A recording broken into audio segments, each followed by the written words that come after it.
Tonight's Canadian legend supposedly beat off an army of 150 men by using one of them like a club, causing blood and bodies to fly.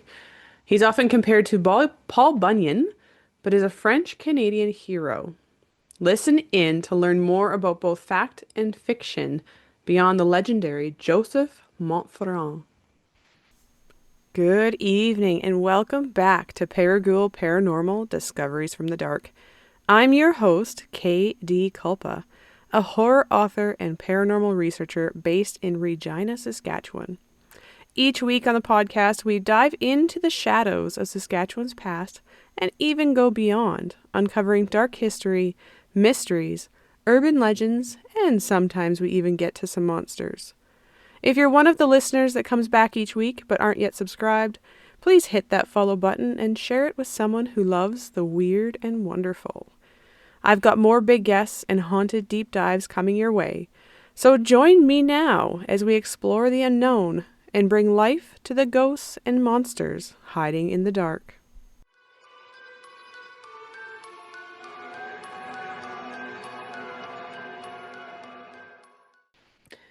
All right, so tonight we're returning to another Canadian Legends and Monsters feature episode.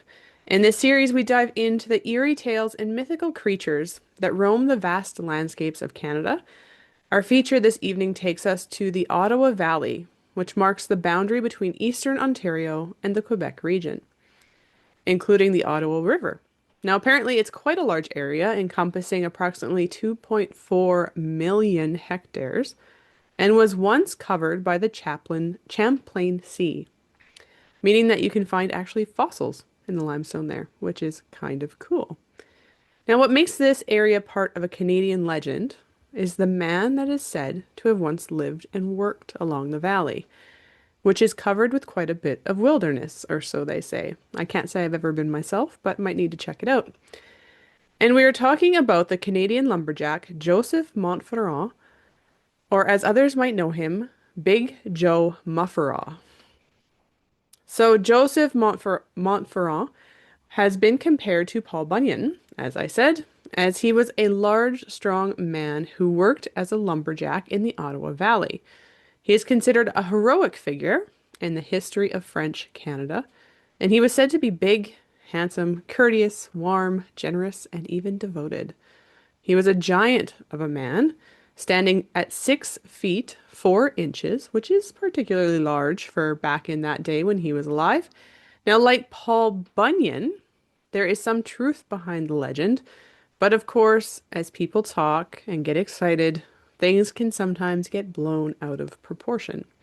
And in Joseph's case, they claim he had a signature move, and this is kind of part of where the legend comes in, where he could do a backflip and kick his foot so high that he would leave a boot print on the ceiling of the pub.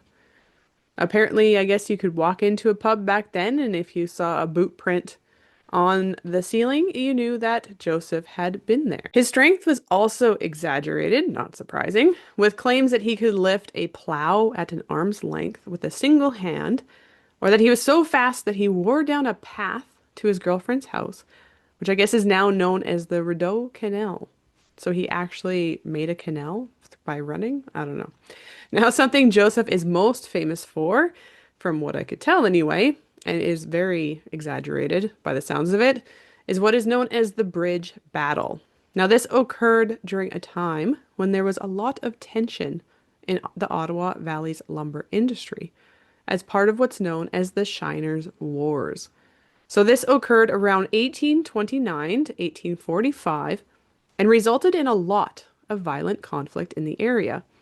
The Union Bridge, now known as the Chaudière Bridge, connects a town in Quebec to a town in Ontario and was a common area for fights to break out, especially near an area where Irish ruffians, as the sources say, had control over the bridge.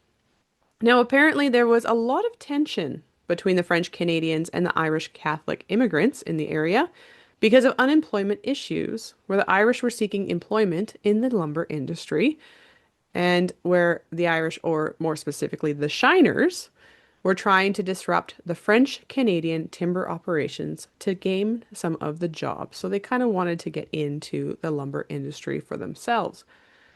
Now, the legend claims that in 1829, some of the Irish shiners tried to attack Joseph.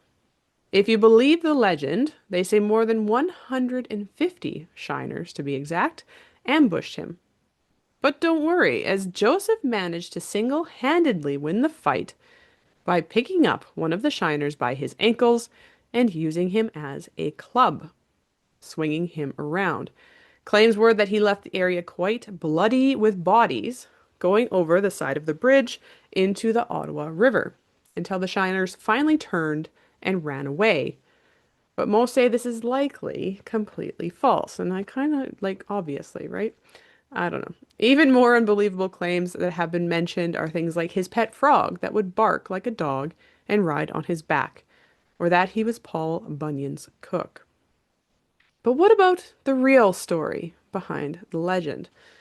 So, Joseph Montferrand was a real man, and he was also a genuine French-Canadian lumberjack and strongman. He was born in Montreal, Quebec, on October 25th, 1802, so over 200 years ago. Those that have looked into the area where he grew up say that it was known for having many boxing halls, which I guess is why he knows how to fight, and taverns. And they said even his grandfather taught fencing and French boxing, so that would explain why he was a good fighter. Now, he was recognized for his strength quite early, as he would fight back against neighborhood bullies and even won a boxing match against a self-proclaimed champion when he was only 16 years old. He did eventually end up moving to the Ottawa Valley area to work, where he would end up spending half of his life. Now, apparently forestry was a very strong economy back then, especially in that particular area, so I guess it would have been a good job for him to get into. Now, his height was truly 6 feet and 4 inches, or so we're told, so standing nearly 2 meters tall, but he was also known for being very fast and agile, which I guess would be quite surprising when you think of typical really big men. You wouldn't expect them to be really fast and agile as well, but I guess in this case he was.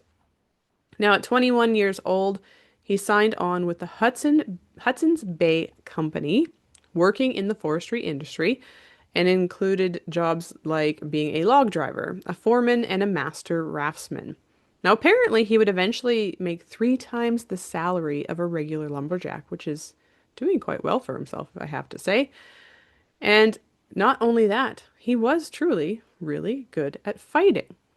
Now, he was undefeated in English boxing and truly did manage to win large fights on multiple occasions. One was to save his political friend, who was a city councillor at the time, who had been attacked by a gang of ruffians. I love the term ruffians in this one. I don't know, sorry. Side note. I just love that word. During a Montreal by-election in 1832. And there was truly a fight that he was involved in on the Union Bridge, but it wasn't against 150 shiners. Instead, it was against 7 brothers, so still, pretty hard odds against him, who were all part of the MacDonald family, who didn't want to let him cross the bridge. Now, this is likely the fight that has caused the legend to spin off, as it was said that he did grab a pole, not a man, by his boots, and swung it like a club, injuring all 7 brothers until they ran off. So no bloody bodies and, bodies going off into the river or anything, but all 7 brothers did get beat up by a pole and they ran off. Now, you might be wondering how a fight against 7 men would turn into a major victory against 150 in the legend, and that's because Joseph was also seen as a hero, as he was commonly the mediator when conflicts would arise between the Irish and the French-Canadian workers.